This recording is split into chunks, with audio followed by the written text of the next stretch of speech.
Այժմ կիրակնահավերլուծականի հյուրն է ազգային ժողովի պատգամավոր Նիկոլ Փաշինյանը։ Նիկոլ Փաշինյանը նաև հիմնադրել է քաղաքացիական պայմանագիր կուսակցությունը եւ այդ կուսակցության վարչության անդամ է։ Բարև ձեզ, պարոն Փաշինյան, շնորհակալություն, որ ժամանակ գտաք, եկաք մեզ հյուր։ Եվ հիմա պարզապես սկսեմ առաջին հարցս, եթե կարելի է մեր հեռուստադիտողներին եւ նաև ռադիո լսողներին ներկայացրեք ձեր փաստարկները, թե հատկապես ինչու եք դեմ արտահայտվել հակաօդային պաշտպանության այս պայմանագրին։ Ինչն է հատկապես ձեզ մտահոգում, պարոն Փաշինյան։ Մենք իհարկե ձեր ելույթները լսել ենք, բայց ցանկանայի, որ հիմա մենք կիրակնօրյա այս վերլուծականի լսարանին բացատրեք այդ ամենը։ Գիտեք, խնդիրը հետևյալն է, որ ընդհանրապես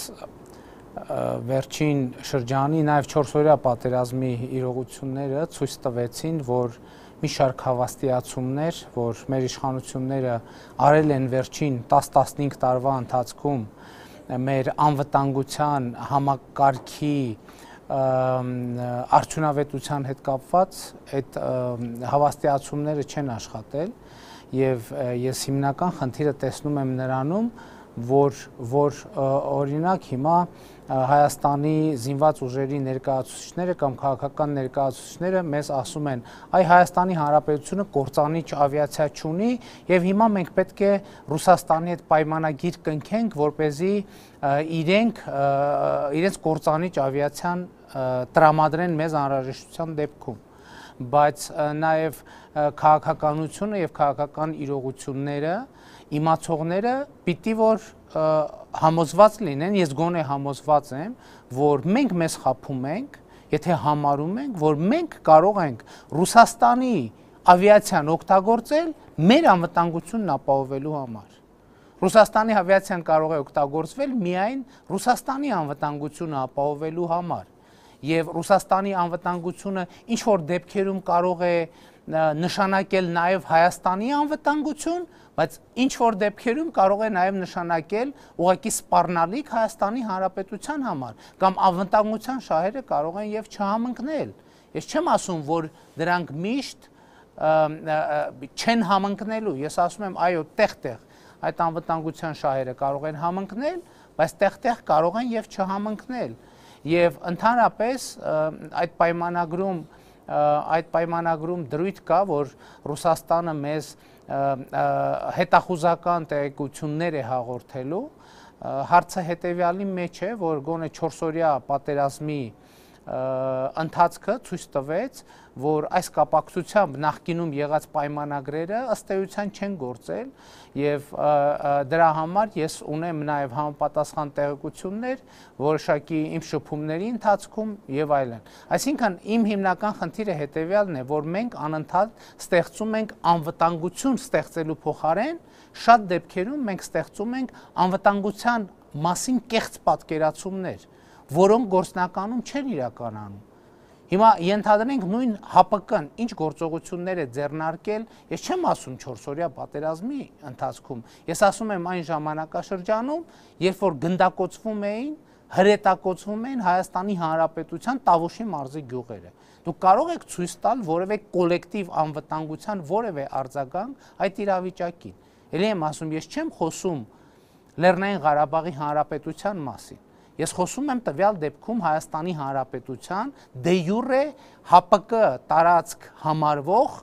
Տավուշի մարզի Մովսես, Այգեպար եւ մյուս գյուղերի մասին։ Այսինքն ես նկատի ունեմ, որ մենք շատ դեպքերում պետք է հասկանանք, ոչ թե շատ դեպքերում վերջին իրադարձություններից հետո պետք է հասկանանք, որ կոլեկտիվ անվտանգության այդ պայմանագրերը մեր անվտանգությունը չեն ապահովում եւ խնդիրն այն է, որ մենք մեզ կեղծ հավաստիացումներով բավարարելու փոխարեն պետք է մտածենք շատ արագ մեր սեփական ինքնիշխան, ինքնուրույն եւ մարտունակ անվտանգության համակարգ ստեղծելու, այդ թվում հակաօդային պաշտպանության։ Սա իհարկե չի նշանակում, թե մենք այսօր ընդհանրապես հակաօդային պաշտպանության համակարգ չունենք, բայց եւ այս պայմանագրի կարեւորումը իշխանությունների կողմից եւս մեկ անգամ ապացուցում է, որ նրանք այս ոլորտում իրենց վստահ չեն զգում։ Եվ կա երկրորդ փաստարկը, որ այս պայմանագրի ձևակերպումները ցույց են տալիս, որ այս պայմանագրի շրջանակներում ոչ դե յուրե, ոչ դե ֆակտո չի կարող խոցվել որևէ ադրբեջանական ինքնաթիռ, որ կհատի Հայաստանի Հանրապետության տարածքը։ Սա արդեն զուտ իրավական նրբությունների մասին է, và իմ եզրակացությունն այն է, ես այս եզրակացությունը բարձրաձայնել եմ եւ պաշտպանության նախարարությունը, պաշտոնյաները սա չեն հերքել։ Այսինքն սա Ադրբեջանի հետ կապված մեզ որևէ բան չի տալիս։ Անգամ տեսականորեն։ Այո։ Այսինքն այստեղ նաև դուք այսպիսի մի արտահայտություն ունեք ձեր ելույթում, որ մեզ մոտ երբ քննադատում եք իշխանություններին այդ հակաօդային պաշտպանության համակարգի այդ համատեղ համակարգի վերաբերյալ փաստաթուղթ ստորագրելու ուրեմն մեջ փաստաթուղթ ստորագրելու վերաբերյալ դուք նաև ասում եք, որ դուք չեք կարող նույնիսկ 1 մետր շարժել այդ Հայաստանի տարածքում տեղակայված ռուսական ռազմական օդանավերը ցամաքի վրա, գետնի վրա, ուր մնաց թե օդում։ Այսինքն դուք ակնարկում եք այն գիտենք, որ դա հենց այդպես է եւ այդտեղ ոչ մի չափազանցություն չկա։ Եւ կարծում եմ շատ-շատերը Պաստորեն ստացվում է, որ ձևական է էլի այդ պայմանագիրը, դուք նաև վկայաբերում եք մյուս պայմանագիր $200 միլիոն վարկի դիմաց այդ ռուսական զենքի գնումներ կատարելու մասին այդ պայմանագիրը եւ ասում եք, որ մինչեւ օրս ըստ էության այդ զենքը չի մատակարարվել Հայաստանին։ Այսինքն ինչ է լինելու։ Ի վերջո ստորագրում ենք փաստաթղթեր, որոնք չեն երաշխավորում մեր անվտանգությունը։ Եվ հենց դա է պատճառը, որ ես գնահատում եմ որպես բուտաֆորիա, այսինքն կեղծ պատկերացում, կեղծ տեղեկատվություն անվտանգության մասին։ Մեզ վերջին 10-15 տարիներին իշխանությունները անընդհատ սնել են այն ակնարկներով, էլի որ ասել են, նույնիսկ եղել են դեպքեր եւ որոշակի հասարակական կարծիք են նրանք փորձել ձևավորել, երբ որ խոսվել է օլիգարխների, մենաշնորհների մասին, նրանք նույնիսկ ակնարկներ են արել, որ այ դուք գիտեք, դրանք այդ ամենը արվում է անվտանգության նկատառումներով եւ այլն եւ այլն։ Եվ այս ամենից հետո Սերժ Սարգսյանը հայտարարում է, որ մենք 80-ականների զենքով ենք կռվում։ Հասկանում եք, այս ամեն ինչը քարորյա պատերազմը ցույց տվեց, որ մենք իրավունք չունենք այսպես անվտանգության հարցերում չլինել կոշտ եւ հետեւողական։ Ես շատ պարզ հարց եմ տալիս։ Ասում եմ 25 տարվա պետություն է եւ 25 տարվա հավաստիացումներից հետո, թե մենք ունենք տարածաշրջանի ամենամարտունակ բանակը, 25 տարվա հավաստիացումներից հետո, թե մեր անվտանգությունը երաշխավորված է եւ մեր անվտանգությանը որևէ սպառնալիք չի կարող լինել, որովհետեւ մենք ՀԱՊԿ անդամ ենք եւ այլն, դուք գալիս եք հայտարարում, որ մենք կորցրինք 800 հեկտար տարածք եւ մենք կռվում ենք 80-ականների զենքերով եւ մենք չունենք կործանիչ ավիացիա։ Բա ինչի մասին էին ձեր հավաստիացումները։ Եվ մինչև օրս էլ անկեղծ ասած ես այսպեսի մի խոստովանություն անեմ, որ միշտ ընդհանրապես այս երևի ներքին կոնսենսուսը ինչ որ իմաստով եղել է, որ մենք այս հարցերում մտածել ենք, որ լավ գոնե այսքան սուտ չեն ասի իշխանությունները։ Լավ գոնե անվտանգության հարցում ստի մեջ որոշակի բան կլինեն, զսպված կլինեն, բայց ցույց տվեց փորձը, որ ոչ նրանք նույնպիսի ստահոդ են անվտանգության հարցերում, ինչպես ստահոդ են տնտեսության, կոռուպցիայի, արտաքին քաղաքականության եւ մնացած այլ հարցերում։ Եվ սա ըստ էության 4-օրյա պատերազմի արդյունքները եւ հայտարարությունները 80-ականների զենքի եւ 800 հեկտար տարածքի մասին ըստ էության այս հարցում կարծում եմ հանրության համար էլ համբերության վերջին կաթիլն էր, որ մենք պետք է այս հարցերին շատ հստակ պատասխան տանք։ Այո, իշխանությունը պետք է պատասխան տա, թե ինչու անվտանգության հանրահայտ, կանխատեսելի սպառնալիքներ ունեցող երկիրը 25 տարվա արդյունքում չունի կործանիչ ավիացիա։ Ասում են հնարավորությունների հարց է։ Ես էլ հարց եմ տալիս, ինչպես է, որ դուք բոլորդ ունեք մի քանի միլիոն դոլարանոց դղյակներ։ Այսօր Գագիկ Խաչատրյանի առանձնատան մասին եմ ես կարդում։ 32 միլիոն դոլարով մարդիկ Լոս Անջելեսում առանձնատուն են վաճառում եւ որ 12 միլիոն դոլարով գնել են։ Այս մի ինքնաթիռի գին է։ Այս մի կործանիչ ինքնաթիռի գին է։ Եվ մենք այդ ոչ բոլոր տվյալները գիտենք։ Եվ էլի եմ ասում, ես չեմ ուզում, որ հանկարծ տպավորություն ստեղծվի, թե այս թեմաների մասին խոսելով ես վենդետայի կամ ինչ-որ այս կարգի բանի կոչ եմ անում, բայց բարեկամներ, մենք պետք է այս հարցերը քննարկենք, մենք պետք է այս հարցերը հասկանանք, առանց ատելության մթնոլորտի, առանց որևէ մեկին մորթազերծ անելու, առանց որևէ մեկին պատի տակ գնդակահարելու, մենք 21-րդ դարի քաղաքակիրթ պետություն ենք, Փառք Աստծո, համենայն դեպս մեր ստորագրած եւ վավերացրած կոնվենցիաներով հայտարարել ենք այդպեսին լինելու մեր ձգտումն ու ցանկությունը, բայց դա չի նշանակում, թե ես կամ դուք կամ Հայաստանի Հանրապետության քաղաքացիները պետք է հանգիստ նստենք եւ տեսնենք, թե ինչպես է ամբողջ կյանքը պետական պաշտոններ զբաղացրած Գագիկ Խաչատրյանը խաղում 32 միլիոն, 40, 50, 100 միլիոն դոլարի հետ։ Ամբողջ կյանքը պետական պաշտոն զբաղեցրած Հովիկ Աբրահամյանը խաղում 30, 40, 50, 100 միլիոն դոլարի հետ։ Ամբողջ կյանքը միայն պետական պաշտոններ զբաղեցրած Սերժ Սարգսյանը, նրա ընտանիքի անդամները, նրա փեսա Միքայել Մինասյանը, նրա եղբայր Սաշիկ կամ Ալեքսանդր Սարգսյանը խաղում 30, 40, 50, 100 միլիոն դոլարների հետ։ Բավական է, չի լինելու այդպես։ Ես էլի եմ ասում, վենդետայի, վրեժխնդրության կամ որևէ բանի կոչ չեմ անում։ Ես ասում եմ, մենք պետք է հանրությունը այս հարցերի պատասխանը պետք է ստանա, որովհետև սա արդեն ոչ թե քաղաքական մրցակցության կամ քաղաքական հակառակության հարց է, սա անվտանգության հարց է։ Եվ ես պաշտոնապես ասում եմ, այո, սուտ է ասում Պաշտպանության նախարարությունը եւ Հայաստանի իշխանությունը, որ իրենց հրամանով ռուսական օթուժը օդ է բարձրանալու եւ Հայաստանի զինուժի հրամանատարների հրամանով որևէ թիրախ է խոթել։ Դա կատարյալ սուտ է, կատարյալ սուտ։ Դա այս դեպքում ասում են, կա չէ, թևավոր խոսք ասում է, դա ավելին է, քան հանցագործությունը, դա սուտ է։ Պարոն Փաշինյան, իսկ ես պարզապես ուզում եմ հետաքրքրվել Արդյոք ձեր կուսակցությունը, քաղաքացիական պայմանագիրը ունի իր, ասենք, անվտանգության հարցերով ունի իր հայեցակարգը, ենթադրենք, եթե դուք ճիշտ է քննադատում եք այս թերացումները կառավարության եւ քննադատում եք այս պայմանագիրը կամ Հայաստանի եւ Ռուսաստանի միջև այլ ռազմական համաձայնագրի այլ, ասենք, բաղադրիչները, ապա դուք ունեք ձեր առաջարկներ, ինչպես պետք է բարեկարգել, բարեփոխել Հայաստանի անվտանգության համակարգը։ Եթե կարելի է կարճ կարողանաք ձևակերպել։ Մենք այդ մասին դեռ ամիսներ առաջ ենք հայտարարել,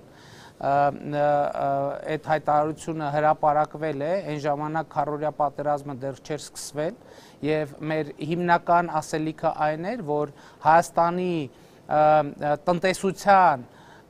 հենասյուներից մեկը պետք է դառնա ռազմարդյունաբերական համալիրը։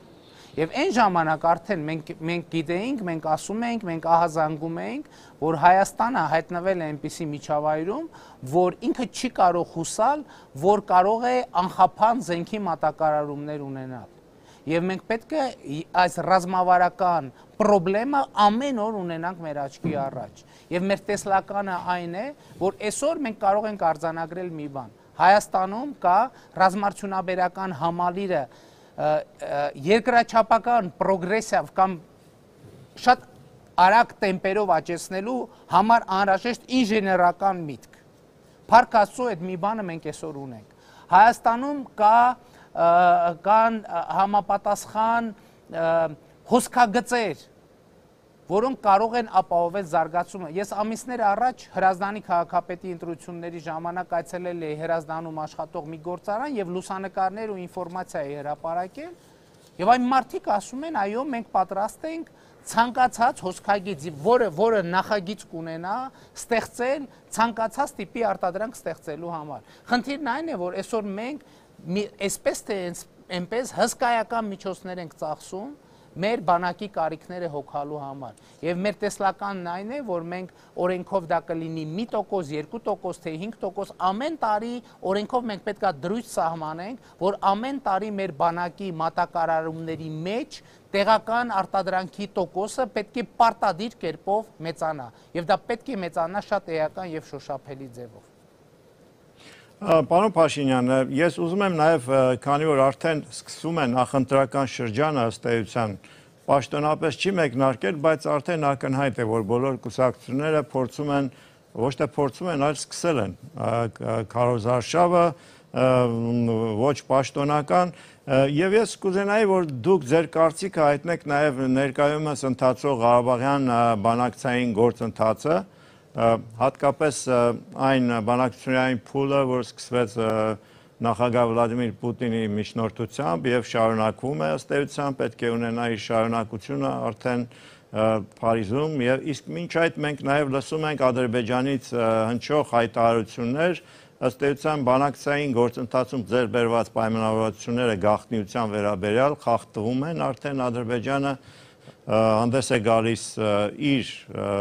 տեղեկություններով, ասելով, թե արդեն համաձայնություն կա, որ Հայաստանը 5 տարածք պետք է հայտնի, այդ ինչ կարող եք ասել այս մասին, ձեր գնահատականը բանակցային գործընթացի վերաբերյալ։ Տեսեք, մենք մայիսի վերջին քաղաքացիական պայմանագիր կուսակցությունը ընդունեց հայտարարություն, որտեղ շատ հստակ էր մի կետ, որ Հայաստանի Հանրապետության որևէ ներկայացուցիչ իրավունք չունի Լեռնային Ղարաբաղի հարցի կարգավորման վերաբերյալ բանակցել Ադրբեջանի Հանրապետության որևէ ներկայացուցչի հետ Լեռնային Ղարաբաղի Հանրապետության ներկայացուցչի բացակայության պայմաններում։ Եվ ես կարծում եմ, որ սա այն շրջանն էր, որ Հայաստանի Հանրապետությունը պետք է այսպիսի դիրքորոշմամբ հանդես գար։ Ինչու եմ ասում սա այն շրջանն էր, որովհետև դուք ինչպես գիտեք, քառօրյա պատերազմից հետո հայտարարվեց բանակցային process-ի գոյություն չունենալու մասին եւ ասվեց, որ հիմա բոլոր շփումները պետք է վերաբերվեն բանակցությունները վերսկսելուն։ Այսինքն ըստ էության ստացվում էր մի իրավիճակ, որ զրոյից էին վերսկսվում բանակցությունները եւ ահա այդ զրոյից վերսկսվող բանակցություններում մեր կարծիքով Հայաստանը շատ կոշտ դիրքորոշմամբ պետք է հանդես գար, ասելով, որ ես Ղարաբաղի հարցի լուծումը Ադրբեջանի հետ չեմ պատրաստվում քննարկել Լեռնային Ղարաբաղի պաշտոնական ներկայացուցչի բացակայության պայմաններում։ Եվ սա տեղի չունեցավ, ինչը մեզ համար անընդունելի է։ Եվ գիտեք, որ ես խորհրդարանում հանդես եկա նաև հայտարարությամբ երկու անգամ, քանի որ ռուսաստանցի եւ ադրբեջանցի պաշտոնյաները ասել էին, որ հայկական կողմը Ղարաբաղին բանակցային սեղանի շուրջ վերադարձնելու հետ կապված որևէ հարց չի բարձրացրել, եւ ես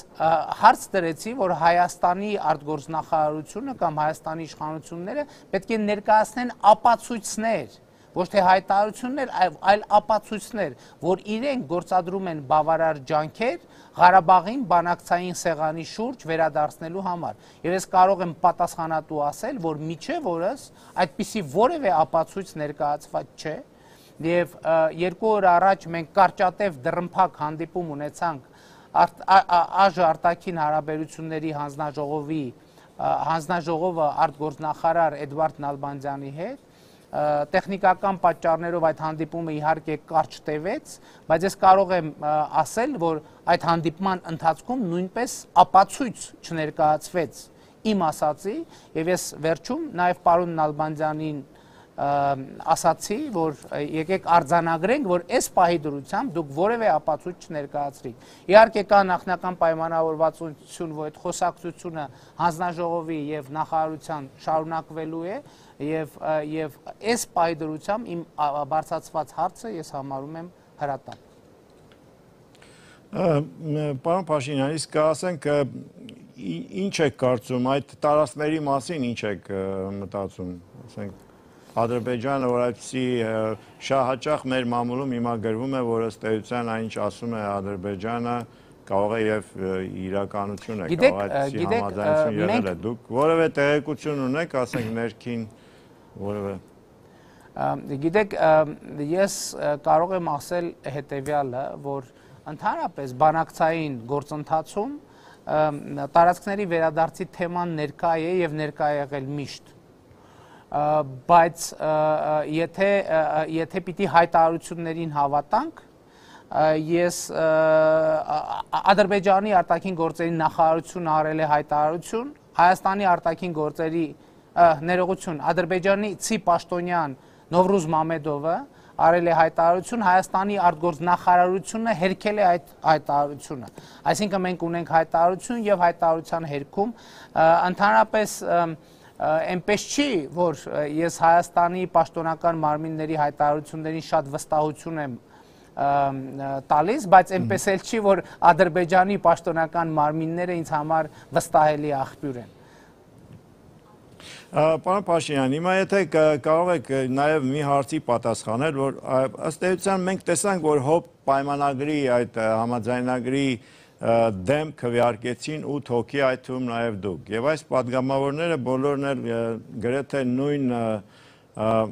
նույն կերպ են մեկնաբանում այդ համաձայնագրի ստորագրումը, խիստ քննադատում են թե Զարուհի Փոստանջյանը, թե Հրանտ Բագրատյանը։ Դուք այս падգամավորներին համարում եք ձեր դաշնակիցները համենայն դեպս այս հարցում, թե ոչ։ Սա թե պատահականություն է, որ այս 8 падգամավորները կարծեք թե համախոհ են այս հարցում գոնե։ Որտեւ այս 8 հոգուն մենք միշտ տեսնում ենք, գրեթե նույն կերպ են քվեարկում, երբ հարցը գալիս է։ Ուշադիր չեք եղել, միշտ չեք տեսնում։ Ես ներքին քաղաքական չէ։ Այո, 8 չէ, ավելի գուցե քիչ են, այո, ճիշտ եք ասում։ Բայց համենայն դեպս այս արտաքին քաղաքական հարցերում իրենք կարծեք թե համախոհություն կա։ Ես այդպես չէի ասի, որոշ մասի մոտ գուցե թե արտաքին քաղաքականության հարցերում առանձին հարցերում համախոհություն կա, բայց օրինակ ես ձեզ ասեմ, որ մենք ինքներս քաղաքացիական պայմանագիր կուսակցությունը այն անթույլատրելի է համարում իր գտնվելը պրո-ռուսական եւ հակառուսական դաշտում, բայց անթույլատրելի է համարում նաև պրո-արևմտյան կամ հակա-արևմտյան քաղաքական դաշտում։ Այսինքն մենք ասում ենք, որ մենք չենք լինի երբեք պրո-ռուսական, բայց չենք լինի նաև հակառուսական։ Մենք ասում ենք, որ չենք լինի պրո-եվրոպական, բայց ասում ենք նաև, որ չենք լինի հակա-եվրոպական։ Մենք ասում ենք, որ չենք լինի պրո-ամերիկյան, բայց ասում ենք նաև, որ չենք լինի հակա-ամերիկյան։ Շատ սկզբունքային եւ շատ զգայուն հարց է մեզ համար, եւ ես կարծում եմ, եւ ընդհանրապես իմ քաղաքական գործունեության, մեր քաղաքական գործունեության կարևոր նպատակներից մեկը ես համարում եմ հայաստանյան կյանքից ընդհանրապես պրո-ռուսականությունը, պրո-եվրոպականությունը եւ պրո-ամերիկյանությունը արմատախիլ անելը, որովհետեւ իմ կարծիքով իրավիճակի այս ընկալումը ինքը ստեղծում է բազմաթիվ խնդիրներ։ Տեսեք, այս հոբ պայմանագիրը եւ այդ բուտաֆորիկ անվտանգությունը ինչի հետևանք է, որ կան մարդիկ Հայաստանում եւ եղել են այդ մարդիկ շատ տարիներ, որոնք ասել են, որ Ռուսաստանը մեզ կպաշտպանի։ Ինչ եք մտածում։ Ռուսաստանը չէ որ մեզ միշտ պաշտպանել է եւ միշտ կպաշտպանի։ Մենք այս ընկալումը շատ վտանգավոր ենք համարում։ Բայց հիմա նաեւ հոբ պայմանագրի քննարկման տիրույթում օրինակ եղան հայտարարություններ, որ ինչ եք ասում, այդ տեսեք հույսները դրել եք Ռուսաստանի վրա, փոխանակ հույսները դնեք Եվրամիության վրա։ Ես այս երկրորդ ընկալումը կամ Ամերիկայի վրա փոխանակ հույսները դնեք։ Ես այս երկրորդ ընկալումը նույնպիսի վտանգավոր եմ համարում, ինչպիսին առաջինը։ Եվ այդ 8 падգամավորների մեջ ձեր ասած հենց արտաքին քաղաքական հարցերում կան եւ կարող են լինել այսպիսի տարաձայնություններ եւ ես գործընկերների հետ այս հարցերը շատ պարզ, բաց, ազնիվ քննարկում եմ։ Ինձ համար անընդունելի է պրո-ռուսականությունը նույնքան, ինչքան անընդունելի է պրո-եվրոպականությունը, ինչը ի դեպ չի նշանակում, թե մենք մերժում ենք երկխոսությունը կամ գործընկերային հարաբերությունը Ռուսաստանի կամ Եվրամիության հետ։ Ընդհակառակը, ես դեռ այս թեմայով մի քանի անգամ ասել եմ, որ կարծում եմ, որ հայ-ռուսական հարաբերություններում ամենամեծ խնդիրը հարաբերությունները արժանապատիվ հարաբերություններ կառուցելն է։ Ես կարծում եմ, որ Հայաստանի Հանրապետության եւ Ռուսաստանի հարաբերությունները նաեւ այս պայմանագրի բերումով, նաեւ այլ գործոնների բերումով նրանք անհավասար անարժանապատվության չափ անարժանապատիվ հարաբերություններ են եւ ինձ համար օրինակ անհասկանալի էր, որ Ռուսաստանի արձագանքը օրինակ Գարեգին Նժդեհի արձանի տեղադրմանը եւ ինձ համար անհասկանալի է նաեւ այն ել եմ ասում բուտաֆորիկ պայմանագրերի տրցակը, որոնք իշխանությունը ամենավտանգավոր ես համարում եմ դա, որ իշխանությունը դա փորձ է անում ներկայացնել որպես անվտանգության երաշխիք, մինչդեռ մենք արդեն գործնականում տեսանք, որ դա ոչ միայն անվտանգության երաշխիք չէ, այլև շատ դեպքերում ինքը հավելյալ սպառնալիք է դառնում մեր անվտանգության համար։ Հայաստանի Հանրապետության անվտանգությունը կարող է պաշտպանել միայն ինքնիշխան պետության ինքնիշխան բանակը, որը վերցրել է որոշակի տեղական ռազմարդյունաբերական համալիրի վրա հենվելու ռազմավարություն եւ իրագործում է այսօրվանից ամենօրյա ռեժիմով։ Պարոն Փաշինյան, դուք այսինքն համարում եք, որ այդ 8 հոգուց զատ մնացած падգամավորների այդ մնացած մասը 100-ից ավելի նրանք կարելի է նրանց նույնիսկ համարել ռուսամետ, ինչ եք կարծում։ Դե գիտեք, եթե մի հատ հետևեք չգիտակցված ռուսամետ։ Գիտեք, ցավոք սրտի Հայաստանում շատ քաղաքական ուժեր իրենց գործունեության համար հովանավորներ են փնտրում Հայաստանի սահմաններից դուրս։ Եվ սա բերում է որոշակի հետևանքների։ Տեսեք, այդ նույն մարդիկ կողմ են քվեարկել Եվրասիական տնտեսական միությանը անդամագրվելու եւ նրանք այն ժամանակ ասում էին, որ այ այստեղ անվտանգության խնդիր է լուծվում, այ էլի աչքով ունքով էին անում, դուք չեք հասկանում, անվտանգության խնդիր է լուծվում սա։ Մենք տեսանք, որ ոչ միայն ԵՏՄ-ն անվտանգության խնդիրները չլուծեց, այլև սրեց։ Եվրասիական տնտեսական միության անդամ Հայաստանը կամ մենք կորցրեցինք 800 հեկտար տարածք։ Պարզվեց, որ ԵՏՄ մեր դաշնակիցները, ՀԱՊԿ մեր դաշնակիցները այսպես ճոխ զենքեր են վաճառում մեր հակառակորդին, իսկ մեզ այդ պայմանագրով նախատեսված զենքի մատակարարումը ձգձգում են այնքան, որ մենք մեզ համար ամենավճռական պահին պարզվում է այդ զենքը չենք կարող ունենալ։ Սրանք փաստեր են, այն ինչ որ ես ասում եմ, սա սուբյեկտիվ գնահատական չի, սրանք փաստեր են, որ որևէ մեկը չի կարող հերքել, եւ ես հետեւյալ հարցն եմ դնում, բարեկամներ, մենք այս փաստերի հետ ի վերջո պետք է հաշվի նստենք, թե չպետք է հաշվի նստենք։ Պարոն Փաշինյան, այդ մյուս հարցս վերաբերում է շատ կարևոր ընտրական օրենսգրքի փոփոխություններին։ Դուք ձեր ելույթում նույնպես քննադատեցիք այս փոփոխությունները, հատկապես այն մարդկանց, ովքեր այս փոփոխությունը համարում են պատմական, փաստաթուղթ ստորագրողներին համեմատում եք, ասենք, Պարոնյանի մեծապատիվ մուրացկաների հետ, եւ մենք այս փոփոխությունները կանենք, եթե դոնոր կազմակերպությունները միջոցներ տրամադրեն դրա համար, հատկապես այս խմբի մարդկանց եք քննադատում, որոնք այսպիսի բան են ասում, բայց մյուս կողմից տեսնում ենք, որ պատմական առանց պատմական չենք անվանում, բայց կարելի ասել, որ ինչ-որ մի համաձայնություն ձեռք է բերվել ընդդիմության, քաղաքահասարակության եւ իշխանությունների միջև։ Եվ որոշ աղբյուրներ դիվանագիտական, արևմտյան նույնպես կարծեք թե ոգևորված են այս առումով, որ վերջապես մի համաձայնագիր է կնքվել եւ իրենք էլ հավատում են, որ հնարավոր է, որ ընտրակեղծիքները զգալիորեն կրճատվեն։ Ինչու եք դուք այդքան խիստ վերաբերում այս համաձայնագրին, կարող եք բացատրել, պարոն Փաշինյան։ Այո, իհարկե։ Տեսեք, նույն տրամաբանությամբ հոբ համաձայնագիրը շատերը, այդ թվում խորհրդարանական քննարկումների ժամանակ իրենք համարում էին մեծ նվաճում եւ մոտ էին այդ գնահատմանը, որ սա պատմական իրադարձություն է։ Եվ տեսեք, ես նոր խոսում եի, որ ինձ համար անընդունելի է թե այդ բանի այդ ենթակայի կարգավիճակը կամ ընկալումը առ Ռուսաստան, այնպես էլ արևմուտք։ Տեսեք, Հայաստանի քաղաքական ուժերը ինչ որ իրենք ասում են, որ ինչ որ լուծման են եկել, եւ մենք օրենք ենք ընդունում եւ հայտարարություն ենք տարածում, որտեղ ասում է, որ գիտեք, մենք գտել ենք Հայաստանը ժողովրդավարական դարձնելու բանալին։ Բայց մենք այդ բանալին կօգտագործենք միայն այն պարագայում, եթե դոնոր կազմակերպությունները տվյալ դեպքում արևմուտքը մեզ փող տա։ Եթե արևմուտքը մեզ փող չտա, Այս պայմանավորվածությունները ուժի մեջ չեն։ Այս ժողովրդի այս բալասանը մենք չենք օգտագործելու մեր խնդիրները լուծելու համար։ Սա ինձ համար որպես առաջին հերթին քաղաքացի անարժանապատիվ ընկալում է ներքաղաքական օրակարգի։ Ինչպես մենք ասում ենք, գիտեք, մենք չունենք կործանիչ ավիացիա, որովհետև դա հնարավորությունների հարց է, այնպես էլ ասում ենք, գիտեք, մենք չենք կարող նույնականացման քարտ բաժանել մեր քաղաքացիներին, որովհետև դա հնարավորությունների հարց է։ Այնպես էլ մենք ասում ենք, չենք կարող Երևան քաղաքը լուսավորել, որովհետև դա հնարավորությունների հարց է, արևմուտքը մեզ կտա փող։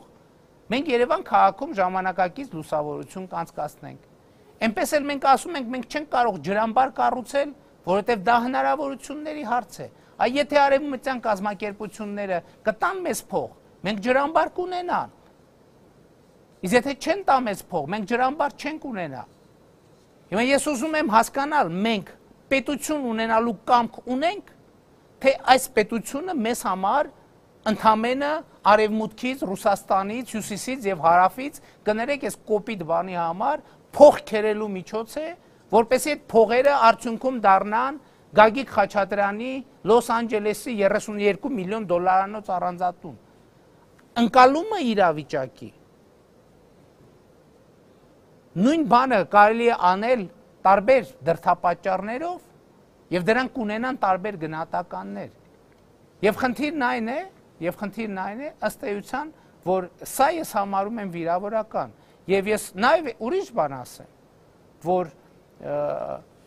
ըստ էության հենց ընտրական օրենսգրքի նախագծի առաջին օրից այս նույն օրակարգը արևմտյան դիվանագետները բանակցում են Սերժ Սարգսյանի հետ եւ բանակցում են նաեւ ընդդիմության հետ։ Ես այն ժամանակ էլ եւ կառավարության հետ քննարկումներում եւ արևմտյան դիվանագիտական ներկայացուցիչների հետ քննարկումներում մենք ասել ենք, որ շատ կարեւոր ենք համարում մի քանի մեխանիզմների գործադրումը։ Բայց հիմա պատկերացնում եք պետության, ժողովրդավարության, ինքնիշխան ժողովրդի իշխանության իրացման հարցն է։ Եվ մարդիկ ասում են, եթե կտա փող, մենք իրականացնենք այդ փոփոխությունները, եթե չտան, չենք անի։ Ես ընդ որում չեմ ասում, որ չի կարելի գումար դրամաշնոր ներդնել, ներգրավել այս խնդիրների լուծման համար։ Ես այդպիսի բան չեմ ասում։ Ես ասում եմ, չի կարելի ասել, որ այ արևմուտք դուք կտաք մեզ փող, մենք կլինենք ժողովրդավարական պետություն։ Չեք տա փող, մենք չենք լինի ժողովրդավարական։ Դուք մեղադրում եք որոշ ընդդիմադիր կուսակցություններին, նրանց անվանում եք կլիենտուրա, կլիենտներ, ես չեմ ասել, դա Սերժ Սարգսյանն է ասել։ Այո, նրանք էլ ձեզ են մեղադրում, որ դուք եք կլիենտ։ Այ խնդրում եմ, այս վերջին էլ դա ծագեց, ես խորհրդարանում այս մասին էլ դուք խոսեցիք երկար եւ բացատրեցիք, բայց եթե կարելի է մի հատ էլ մեր ունկնդիրների համար մեր Պարոն Թամրազյան, ես կարծում եմ ձեր ունկնդիրները այդ հարցում որևէ տարընթերցում չունեն։ Այսօր օրինակ հրապարակվեց մի սոցիոլոգիական հարցում, որտեղ այդ սոցիոլոգիական հարցման արդյունքներով մարդկանց ընկալման մեջ Հայաստանի Հանրապետությունում ամենաընդդիմադիր կամ թիվ 1 ընդդիմադիր կուսակցությունը քաղաքացիական պայմանագիր կուսակցությունն է, իսկ այսպես ասած ամենաընդդիմադիր կամ